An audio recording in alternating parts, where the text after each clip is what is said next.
From MTN News, this is Montana This Morning. Police officers just come up and told me it was raging out of control, coming over the top, and I had to evacuate. A wildfire threatening homes in a subdivision north of the Billings Heights is now under control with an evacuation order now lifted. Residents are back in their homes this morning.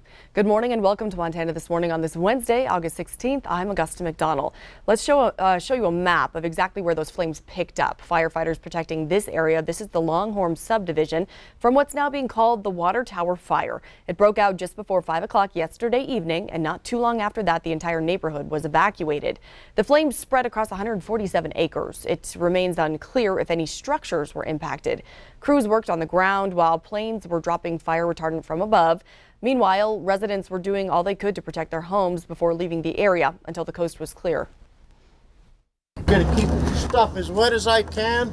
Maybe it won't help fight the fire, but any of the ash falling down, raining down, maybe it'll prevent other fires from starting and spreading.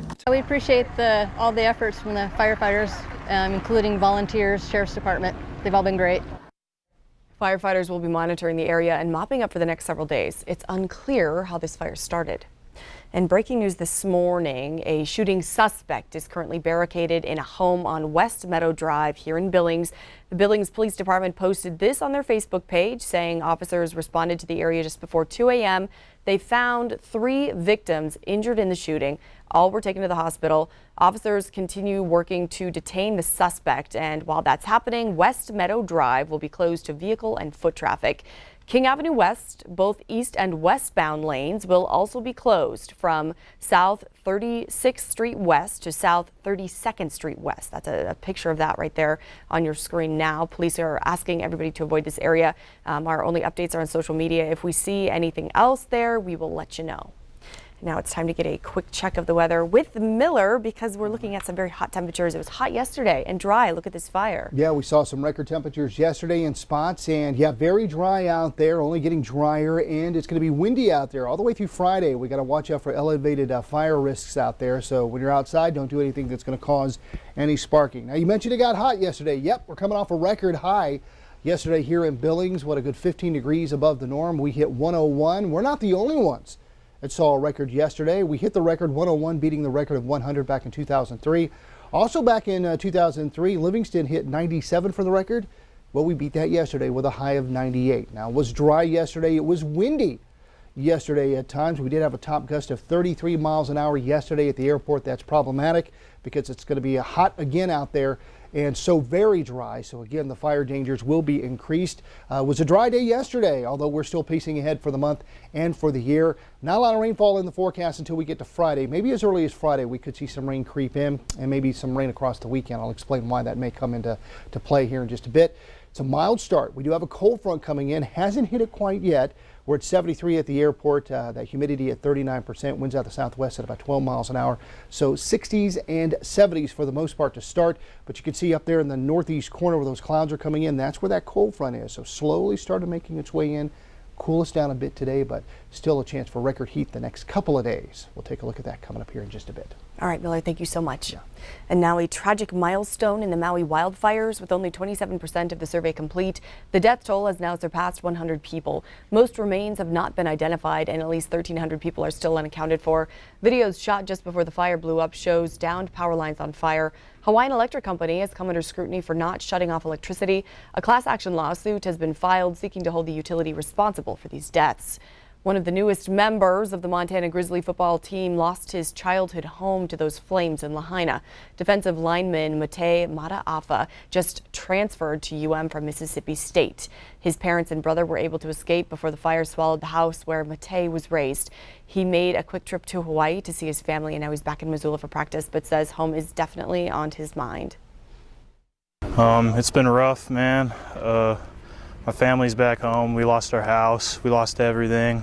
When I went back to my house, it was a sad sight. They passed by a dead body on the road, just a couple yards from my house. And when they got there, my 2 cats, they were dead underneath my dad's banana trees. And it's just a horrific sight, you know. I never thought anything like this could happen to, you know, Lahaina. We have information about how you can donate to Matei's family on our website. You can also help the people of Hawaii while supporting a Billings business. The owner of Aloha Coffee and Shaved Ice's mom was born and raised in Oahu, and now she's sending some of her earnings back to her mother's home state. Q2's Charlie Kleps has more. The fires in Hawaii may be hundreds of miles away, but here at Aloha Coffee and Shaved Ice, it hits close to home. And that's why the business owner is doing what she can to help those in need in Maui. Here's your Aloha special. For most of us, the damage to Maui may seem half a world away, but for Pauline Cox, and in a blink of an eye was just gone. It hits close to home. Imagine losing everything you worked for all your life. The 71-year-old Billings resident was born and raised in Oahu and still has family and friends living in her home state. I can just imagine all those people losing their loved ones and losing part of their livelihood. It's heartbreaking. When you go through a tragedy like that, absolutely, it's going to be heartbreaking for everyone involved. Families that Cox's daughter, Roz Winchell, can't stop thinking about. They're homestead native Hawaiians, and so this is the only thing they've known. Winchell's ties to the island extend further than just family. Would you like the Lihine gummy bear on there? Her business, Aloha Coffee, was created with one main goal in mind. I wanted to bring the authentic shave ice to Billings, Montana. So, with the help of her family, Winchell created a product she's proud of. I have my connection there. They helped me get going, so I can only return that. That's why Winchell has organized a fundraiser with 10% of all sales over the weekend going directly towards Maui's relief. I would love to get on a plane and go and help them, but that's not possible right now, but this is a way we can. We know the funds are going to be used for the Maui families. A gesture that means a lot to Winchell's mom, and one she says embodies true Hawaiian culture. Everyone tries to help everybody else the best they could. That's just the way the island runs. And it was just the love that they gave me and that I want to give back, so. In Billings, Mahalo. Charlie Kleps, MTN News. Thank you, Charlie. Less than a week before classes begin, the superintendent of Canyon Creek School District is stepping down. Brent Lipp resigned this week, citing another opportunity. Lipp was criticized by some after the K through 8th grade school announced it would no longer offer extracurricular activities to students. A general fund mill levy vote failed on the May ballot that would have brought an additional $134,000 to the school. And due to that budget shortfall, the school board voted in a 4-0 vote to eliminate 2 full-time teaching positions there. That made up about half of the shortfall. Extracurricular activities for students were also cut, which Lipp said was publicized as a possible cut before the mill levy vote. Lipp's resignation came just one day before a local credit union donated $22,000 to the district, covering the cost of sports, field trip programs this school year before they went away. We like the fact that it teaches them life skills, right? Through athletics, win, lose, teamwork, through student council, government, how do things work, processes. Field trips are, I think, probably one of the most important things for kids to go out and experience at that age. Canyon Creek voters have not passed a mill levy in more than 2 decades. Parents have a long to-do list with kids heading back to school in less than a week, but there's something important many may be overlooking. Annual visits to the eye doctor can help prepare kids for the classroom. CBS's Bradley Blackburn explains why school vision screenings may not be enough. Don't let him talk. No. 3-year-old Zoe is starting preschool this year, and her mom Anna knows how important it is for her daughter to see clearly. Because I don't want her to have headaches. I don't want her to have confusion. I don't want her to feel left behind. I just want her to be as comfortable as possible. Zoe recently started wearing glasses. She picked the color. What did you choose? Papa. 1 out of 4 children in the U.S. has a vision disorder that needs to be diagnosed and treated, according to the American Optometric Association. That's why Dr. Viola Konevsky says a comprehensive eye exam like this is critical, once a year. Just like they're growing, their eyes growing with them. Most states require schools to conduct some type of vision screening, but eye doctors say it's no substitute for a full exam. In fact, the AOA says school screenings miss up to 75% of kids with vision problems, which can lead to issues in a child's development, school performance, and self-esteem. We're looking at the retina and the optic nerve and the macula and the lens of the eye. Dr. Konevsky says kids' eyes should be checked in infancy and then annually starting at age 3 to 5. 7 is pretty much the end of a very, very critical period in the child's visual development. If caught early, some vision problems can be slowed or even cured. We brought her in April and her vision's already improving. A back-to-school test that can be fun for kids. That was so good. And give them a sharper, clearer future. Bradley Blackburn, CBS News, New York. Doctors say nearsightedness has increased dramatically as kids use more screens and electronic devices.